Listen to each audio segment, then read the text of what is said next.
السلام عليكم ورحمة الله وبركاته، إيه الأخبار يا جماعة؟ معاكم أحمد نبران، أهلا بكم في فيديو جديد وسلسلة جديدة إن شاء الله. يعني ناوي أشتغل فيها من فترة كده، بس يعني أنا مش عارف هكمل فيها إمتى، لكن انتوا عارفين بقى الظروف الحالية وكده، فدعواتكم.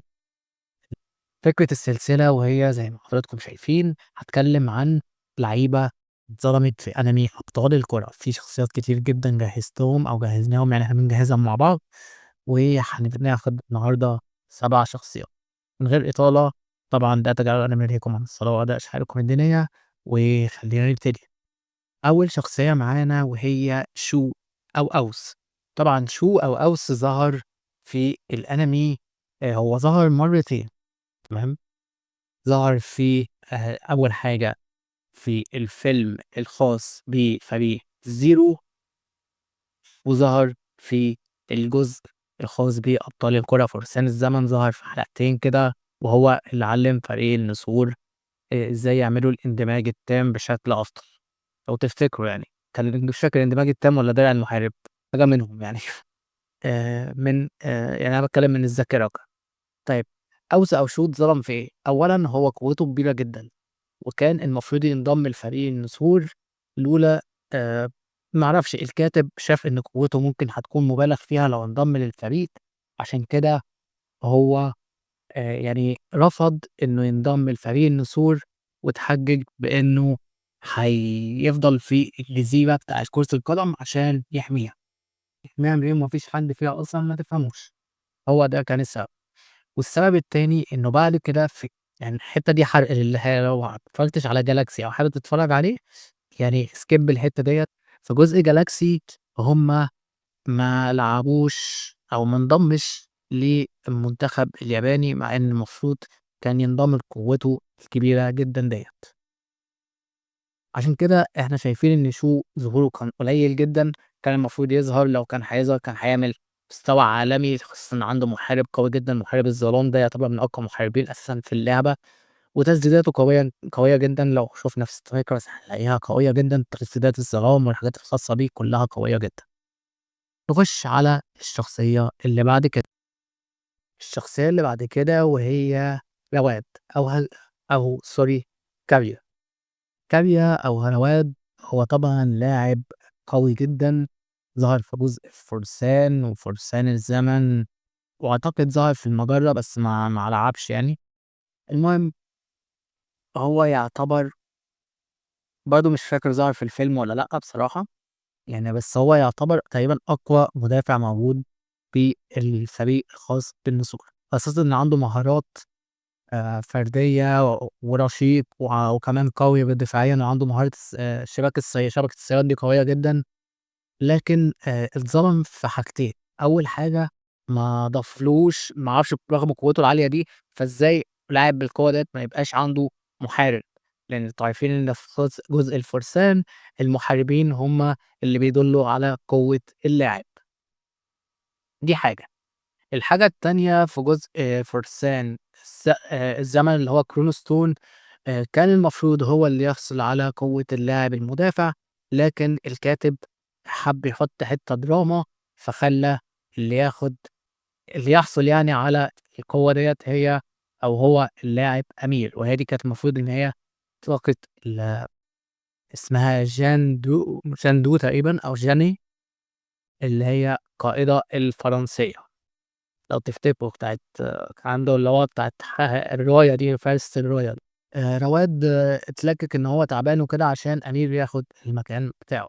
أمير قوي وكل حاجة، بس الصراحة رواد لو كان هو اللي معاه بالقوة الحالية، يعني رواد مع يعني لو كان عنده محارب وكان ضافوا له كمان المهارة بتاعة فرسان الزمن، مش بعيد يكون فعلًا أقوى مدافع موجود في فريق النسور في جزء الفرسان. صابر نفس الكلام برضه، بس صابر يعتبر النسخة التانية من جميل. أنا كده صابر هابقى أتكلم عنه في فيديو لوحده، وخلّينا نكمّل. الشخصية اللي بعد كده وهي رياض أو يوميكورا، كان تقريبًا اسمه كده، من جزء أبطال الكرة الفرسان. طبعًا يوميكورا أو رياض لا خلاف إن هو تقريبًا أقوى مهاجم كان موجود في جزء أبطال الكرة الفرسان نافس فريق النسور، طبعًا خصوصًا إنه تفوّق على مُعلِّمه اللي هو جهاد هجوميًا لو تفتكروا كمان، يعني هو رياض أقوى من جهاد هجوميًا، لإنه عمل كمان التسديدة اللي جهاد كان فشل في إنه ينفّذها بتاعة الPanzer Breezer ديّة، مش فاكر كان اسمها إيه بالعربي الصراحة. وطبعًا ما نقدرش نتكلّم عن يومي كورة إن هو ضعيف خالص، هو فعلًا شخصية قوية. هتقول لي طَب هو اتظلم فين؟ وهُم أصلًا كان في يعني ظهر قد إيه هو قوي في الأنمي.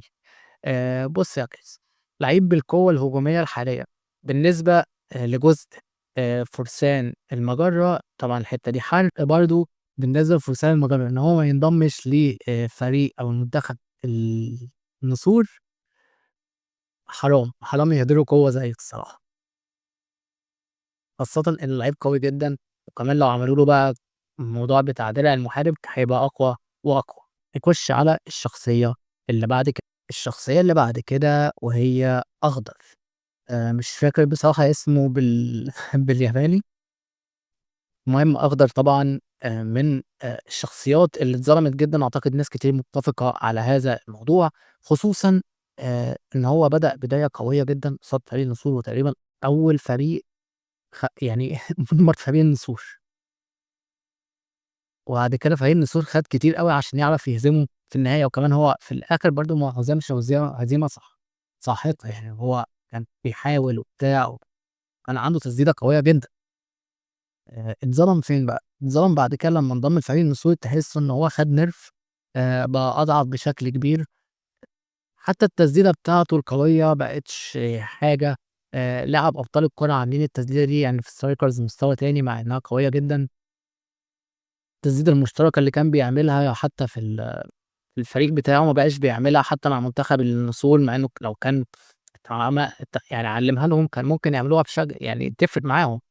لكن هم ما ضافهالوش خالص، فبالتالي ما بقاش عنده غير تسديدة واحدة، ولمّا اكتشف مهارة جديدة كانت مهارة الBark ديّة، اللي هي مهارة المراوغة، هي مش مهارة وحشة وكل حاجة، لكن مش كفاية.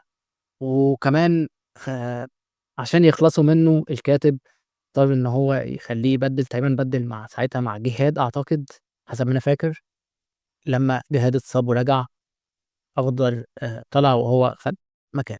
فإيه رأيكم بالنسبة للاعب أخضر؟ أنا شايف إن هو كان المفروض يستحق دور أكبر من كده ويكمّل مع فريق النسور، لإنه فعلًا كان لعيب قوي وواعد، وكمان إحنا كنا بنحبه، لإنه تقريبًا كان أول شرير طبعًا بجانب أنس، فكك من فريق العواصف. فريق العواصف خسر في النهاية، إنما دول أول فريق يهزم النسور هذه الهزيمة الساحقة يعني. برضه حتى فريق تقول لي طب ما كان في فريق اللي هو إيه، بتاع سِد النجوم، هاقول لك ما الفريق انسحب في الآخر، فاهم؟ إيه رأيكم في الموضوع؟ نخش على الشخصية اللي بعد كده وهي زين. أنا عارف أيوه قبل ما تتكلم وقبل ما أي حاجة اسمع مني بس. زين إزاي اتظلم، وزين إيه اللي هو المفروض أكتر لاعب ظهر في الأنمي وكان أقوى مهاجم وكل حاجة، واللاعب الأسطورة في فريق النسور وكل حاجة، تمام، أنا معاك في كل حاجة، بس أنا مش باتكلم هنا على الجزء الأول، أنا هنا باتكلم على جزئين أريس وأوريون. أوريون بشكل أخص، حتى في أريس هو اتظلم لإنه الماتش بتاعه رغم إن هو كان يعني لو ما اتفرجتش على أريس وأوريون سكيب حتة بنزين كده. أريس مع إن الأنمي من 2016 يعني هنستنى الدبلجة مش هنخلص. المهم زين رغم قوته ففي جزء أريس هو الماتش الوحيد اللي لعبه، رغم إن هو بالنسبة لي يعتبر من أفضل ماتش تقريبًا في جزء أريس. المهم هو آآ هزم في الماتش في النهاية، رغم الأداء الرائع اللي عمله مع الفريق بتاعه. في جزء بُصّوا في حاجة كده حطوها في اعتباركم، الكاتب لمّا يحب يلعّب أي مهاجم جديد لازم يخلّي زين يتصاب، شُفنا الكلام ده حصل كتير في فريق النسور مع اسمه إيه ده، مع اسمها إيه، لمّا اتصاب في الأول عشان يلعّبوا الأخ رامي، وأتوقع كان في ماتش برضه ما لعبش فيه في فريق مع المنتخب الياباني برضه عشان كان مروان يلعب مكانه، أو اتصاب، مش فاكر إيه اللي حصل بالضبط. المهم كان في أوريون بقى عشان الشخصيات الجديدة كلّها تظهر، فعملوا إن زين اتصاب من أول البطولة عشان بقية الشخصيات تقعد تلعب بقية المُطوشة. فيعني عندك لعيب زي زين وعنده تسديدة تقريبًا أقوى تسديدة موجودة في الأنمي كلّه، اللي هي Last Resort. المهم اللي هي الملاذ الأخيرة. مستغرب يعني الكاتب على طول اللي هو إيه، عندي زين وأنا عايز ألعب اللعيبة الجديدة، فإيه اتصاب يا زين عشان إيه، اللعيبة الجديدة تلعب وكده. فإيه رأيكم بالنسبة لموضوع زين ده؟ أنا بصراحة الموضوع ده استفزني لإن هو يا عم خلاص يعني مش لازم تخلّيه اتصاب، يعني حُطّه على الدكة وخلاص، إن هو ما لعبش كتير كمان يعني. فده بالنسبة لزين. نخش على الشخصية اللي بعد كده.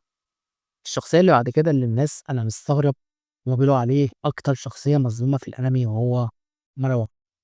طيب خلّينا نتكلم على الأجزاء الأولى، بعد كده أنا هاتكلم عليكم في الحتة اللي أنا شايف إن هو فعلًا اتظلم فيها. مروان لعيب ما يعتبرش ace striker، ما بيبقاش المهاجم الهداف، هو المهاجم التاني اللي بيبقى داعم للمهاجم اللي جنبه. شُفنا كده إن هو عرف يصنع مهارات مزدوجة أو مشتركة كتير مع لعيبة كتير زي مر زين، وعمل مهارات مشتركة مع جهاد لمّا كان هو المهاجم اللي مكانه. غير كده مهارات تنانين كلّها الخاصة بمروان قوية وكل حاجة، لكن أقوى مهارة تقريبًا ظهرت فيها اللي هو Dragon Slayer. هي تسديدة قوية وكل حاجة، لكن ما كانش فيها معاها أي مهارة مشتركة يعني. يعني إحنا شُفنا قوتها وكل حاجة، لكن الموضوع بالنسبة لمروان أنا شايف إن هو ما اتظلمش خالص، لإن هو بجد يعني ظهر كتير وعمل شغله عمل وزيادة كمان يعني. الناس بقى عايزاه إن هو الهداف وكده، الموضوع عمره ما ما صح في وجود مثلًا مهاجم جنبه زي زين أو مهاجم زي جهاد. وشُفنا كمان في عدم وجود زين آآ وجهاد قبل ما لمّا مروان كان بيلعب لوحده مهاجم ما عرفش يعمل أي حاجة ساعتها. وحتى لمّا كان مهاجم أساسي مع فريق إمبراطورية الظلام رغم قوة القلادة، فبرضه خسر. ده منصور كان بيلعب مهاجم أساسي، كان بيلعب جنبه يعني كمهاجم. بالنسبة لي مروان طيب اتظلم في إيه؟ برضه الحتّة دي حرق بالنسبة لحارس أوريون. في إيريس هو كان دوره ثانوي، يا دوبك بيدعم الأخين اللي هم جهاد وأخوه، نسيت أخوه اللي هو أتسويا، نسيت اسمه بالعربي معلش. فهو كان حتى البنت التالتة اللي هي السريعة دي، كان هو يعتبر اللاعب الرابع اللي في الفريق، ما كانش دوره أساسي وما ظهرش كتير كمان في الماتش يعني، كان التركيز كله على الأخوين. فهو ما ظهرش غير في حلقة واحدة، وبعد كده كمان ما تمش استدعائه للمنتخب. فمروان ما كانش يعني شايفه اتظلم في الجزء ده بس، إنما بعد كده في الأجزاء التانية ما هو ظهر كتير يا جماعة. فأنتم إيه رأيكم بالنسبة ل مروان؟ نخش بعد كده على آخر شخصية. آخر شخصية معانا وهو شخصية غالبًا ما حدش هيعرفها من الناس اللي بتتفرج على الدبلجة، لإنه لسه ما ظهرش لحد دلوقتي، وهو شخصية هاكوريو. هاكوريو أو هاكاريو، يعني ممكن تبقى الناس عارفاه من اللعب بس، يعني الناس اللي هي اتفرجت على الدبلجة ولعبت اللعب ممكن تبقى عارفاه من اللعب بس، عارفين قد إيه اللعيب ده قوي بشكل مش طبيعي. هاكوريو هو أصلًا شخصية ظهرت في الفيلم الخاص بZero، وهيظهر في الحلقة الcross over اللي هو مع دامبل سانك دبليو، وهيظهر بعد كده في ال أعتقد شو كمان هيظهر في الdream match حسب ما أنا فاكر، كان دكة وهينزل تقريبًا شو اللي هو أوس. هاكوريو هو يعتبر يعني وشو ليهم يعني ارتباط ببعض شوية. المهم مش فاكر بقى، أعتقد هاكوريو ما ظهرش، مش فاكر والله ظهر في الحلقة الcross over والّا لأ، خلّيني كده اللي هي الdream match ثواني، ظهر في الdream match. وهيظهر بعد كده في حلقة في إنازوما 11 جو جالاكسي، وهي الحلقة ال14. تمام. لو أنت ما اتفرجتش على جالاكسي فعدّي الحتّة ديّة. كوريو اتظلم بشكل كبير جدًا، جدًا، جدًا بالنسبة للأنمي، لإن هاقول لكم بقى حاجة، بالنسبة دي لو أنتم اتفرجتوا على فرسان الزمن، هو المفروض أو اللي شُفناه في الأنمي إن مجدي انضم ل فريق النسور، تمام؟ دي شُفناها كلّنا متأكدين منها و100% وحتى خَد قوة كومي، تمام؟ في المانجا بقى الحقيقة إن هاكوريو هو اللي هياخد المكان بتاع آآ مجدي. طبعًا هاكوريو شخصية، أنا بالنسبة لي هاكوريو شخصية لا يُعلى عليها بصراحة، مع احترامي لمجدي شخصية جامدة وكل حاجة، بس هاكوريو يا جماعة فوق. هاكوريو تقريبًا أفضل شخصية بالنسبة لجزء الفرسان يعني، هو وزيدان بالنسبة لي، أنتم إيه رأيكم؟ آمم، فهاكوريو لو كان مع الفريق المسؤول كنا هنشوف بقى حاجات جامدة الصراحة منه. حتى اللعب بتاعة أبطال الكرة فرسان الزمن، أيوه، اللي موجودة على الSPDS في نسختين، نسخة يا إما الخاصة تختار معاك زي الأنمي كده مجدي، وفي النسخة التانية اللي هي تقريبًا اللي هي Wild Fire. Thunder Flash بتاخد فيها معاك مش عارف يا إما العكس، بس تقريبًا يعني أنا مش عارف أنهي واحدة الصح، في واحدة المهم بتلعب بمجدي والتانية بتلعب بهاكوريو. فهاكوريو اتظلم لإنه هنا ما ظهرش في الأنمي في الجزء دوّة، وهو كان المفروض هو أحق إنه ياخد هذا المكان. برضه في جزء جالاكسي المفروض كان برأيي إن هو ينضم للمنتخب، لكن ما تمش استدعائه بحجة، طبعًا لو ما شُفتش الحاجات ديّة ابقى سكيبّها. آآ ما يعني موضوع اللي هو قوة الأرواح والكلام دوّة ما كانتش موجودة عنده. بس، وهنا نكون وصلنا لنهاية الفيديو، الفيديو طوّل مننا شوية، مش عارف بقى هنقسّموه إزاي، فربنا ييسّر الحال. وفي النهاية يعني أهم من رأيكم، وقولوا لي اقتراحاتكم لشخصيات برضه لو حابين نتكلّم عنها في الفيديوهات القادمة، إحنا عاملين ليستة عمومًا وهنتكلّم عنهم واحدة واحدة إن شاء الله. سلام عليكم.